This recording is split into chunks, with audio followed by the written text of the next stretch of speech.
Ayan na guys, ang aking banana bread. Ayan, tatlong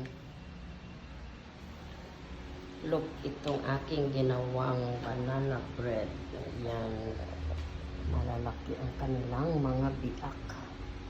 Ayan, malalaki ang mga biak ng ating banana bread. Ayan. Ayan, banana bread kayo dyan. Masyadong fluffy mga guys, oh. Kahit pa pindutin siya, oh. Nag-aano siya, nagwiwigil. Ayan.